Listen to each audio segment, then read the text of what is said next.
In a world where the socioeconomic landscape shifts beneath our feet every single day, the ability to teach yourself, to constantly reinvent who you are, is no longer just an advantage. It is a survival skill. Most major corporations now prioritize internal training, desperate to help their teams adapt to a reality that changes faster than a business cycle. But here is the silent tragedy. Despite spending decades in classrooms, almost none of us were ever taught how to learn. We were taught to be passengers, depending on a teacher's lecture or a tutor's notes. When the safety net of school vanishes, we find ourselves standing before a mountain of information without a compass. I spent years working in digital learning at a university in the UK, designing learning pathways for professors and staff.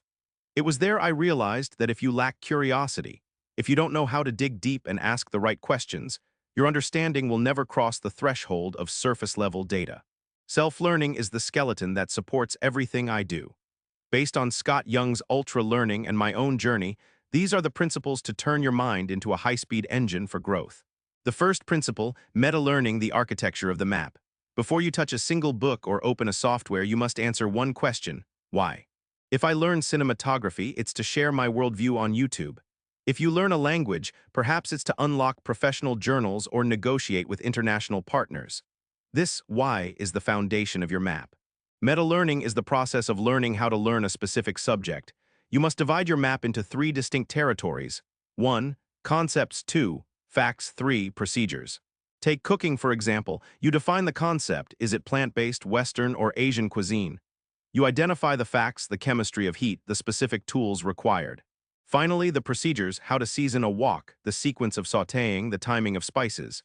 Without this map, you are just running into the woods without a direction. The second principle, the war on distraction and the power of chunks. Modern life is designed to steal your focus. Social media, notifications, and even the people around you are all vying for your most precious resource. To learn deeply, you must build a fortress. Put your phone on airplane mode, delete the noise. Use the Pomodoro technique to build momentum. When I edit videos, a task where focus is easily shattered, I set a timer for 25 minutes. Once I catch the momentum, I can often push to 45 or 60 minutes of deep work. But focus alone isn't enough. You must also master the chunking method. Instead of forcing your brain to swallow a massive block of information in one sitting, break it into micro-lessons. This is why world-class online platforms keep videos under 15 minutes. It prevents cognitive overload. Think of it like eating. The best way for your body to absorb nutrients is to take small bites and chew thoroughly. Your brain works exactly the same way.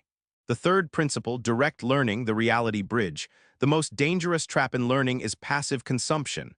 Watching a tutorial is not learning, it is entertainment. True learning happens in the context of the real world.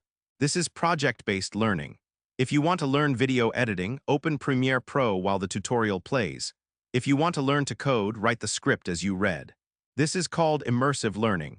While not everyone can spend 6 months in London to learn English, we can all create a simulation.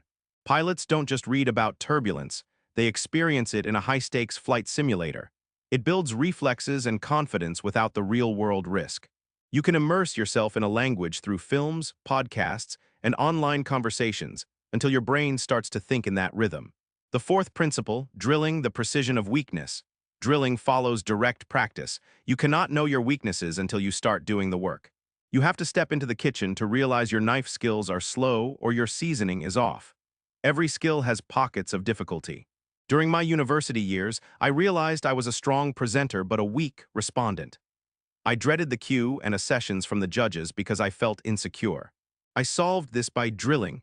I would write down every terrifying question a judge could possibly ask and force myself to answer them until I was convinced by my own logic.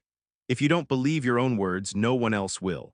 In language, if your reading is weak, stop focusing on the speaking skills you already have. Force yourself to read one book, one page at a time, until the blur becomes clear. The fifth principle, active recall, the retrieval effort. Have you ever finished a brilliant book only to realize a week later you can't remember a single chapter? That is because you consumed the information passively. To truly own knowledge, you must use active recall. After a podcast or a chapter, close your eyes. Grab a blank sheet of paper and write down everything you remember. This forces your brain to retrieve the data, strengthening the neural pathways. During my master's degree, instead of highlighting textbooks, which is a form of illusion of competence, I would recreate my notes from memory and then check them against the source. It's harder, yes, but it's the only way the knowledge sticks. The sixth principle, the feedback loop drowning the ego. To grow, you must distinguish between types of feedback. Imagine you are a singer. If the audience claps, that is outcome feedback. It tells you that you succeeded, but not why. If the audience leaves, that is informational feedback. It tells you something is wrong, but offers no fix.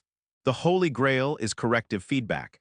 This is the mentor who points out exactly which note was flat and how to adjust your breathing. You must set aside your ego to hear this. For years, I made YouTube videos just for fun and avoided criticism. But recently, I started asking for harsh feedback on my visuals, lighting, and pacing. It was uncomfortable, but it transformed my content from dry to professional. Seek the feedback that hurts a little. That is where the growth is hidden. The seventh principle, overlearning the safety margin. To retain a skill, you must learn it to a level higher than what is required. If you can run 2 kilometers easily, push for 3. If you can write a basic journal entry, try writing a complex social commentary. Overlearning forces you to master the basics so deeply that they become automatic. When I started writing on WordPress, I didn't just tell daily stories. I forced myself to analyze literature and philosophical concepts. The eighth principle, spaced repetition, building intuition. Humans are designed to forget. Spaced repetition is the antidote. You must revisit knowledge at increasing intervals so it doesn't fade into the forgetting curve. Repetition isn't just about memory, it's about building intuition. Think of using chopsticks. For many, it isn't a conscious choice, it is second nature. You don't think about the physics, you just eat. This level of mastery only comes from persistent, rhythmic repetition over time. There is no shortcut. You learn, you fail, you repeat, until the skill becomes a part of who you are. We can approach the world with an open heart, but we must also maintain a healthy skepticism until we have experienced the truth for ourselves. Deep understanding doesn't come from what experts say, it comes from what you have survived and applied. Not everyone needs to finish a degree in 1 year, and speed isn't always the ultimate goal. Sometimes, the most valuable part of the journey is the time spent reflecting and adjusting to your own unique rhythm.